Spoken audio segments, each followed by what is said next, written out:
Shalom everyone. I am Sarita, a student of the Holy Torah at ACTC Seminary. ప్రియులారా, ఈ వారం తోరా గ్రంథమునందు 33వ పర్ష బెకుకొతాయ్. బెకుకొతాయ్ అంటే నా కట్టడలలో లేదా నా ఆజ్ఞలలో అని అర్థం. సఫర్ తోరానందు ఇది 33వ పర్ష. సఫర్ వైక్రానందు లేదా లేవియ కాండమునందు ఇది 10వ పర్ష. ఈ పర్ష యొక్క 6వ అలియా వాక్య భాగములు సఫర్ వైక్రా లేదా లేవియ కాండము 27వ అధ్యాయము 22 నుండి 28 వచనముల వరకు. ఈ వారం పఠనం బెకుకొతాయ్ ఎలోహిం ఆజ్ఞలను విస్మరించడం వల్ల కలిగే తీవ్ర పరిణామాలను తెలియజేస్తుంది.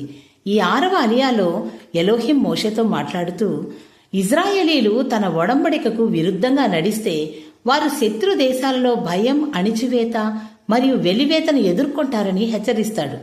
వారి హృదయాలు నిరంతర భయంతో నిండి ఉంటాయి మరియు వారు తమ శత్రువుల భూమిలో తిరుగాడుతారు. అయినప్పటికీ ఎలోహిం తన దయను నొక్కి చెబుతూ, వారు పశ్చాత్తాపపడితే తన ఒడంబడికను గుర్తుంచుకొని అబ్రహాము, ఇస్సాకు మరియు యాకోబులతో చేసిన వాగ్దానాన్ని నెరవేరుస్తానని చెబుతాడు.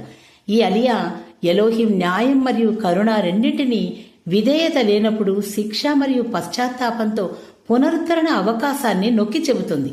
తోరా యొక్క లోతైన ఆధ్యాత్మిక బోధనను అన్వేషించడానికి మా యూట్యూబ్ ఛానల్ని సబ్స్క్రైబ్ చేయండి. షలోమ్ లెహిత్రోత్.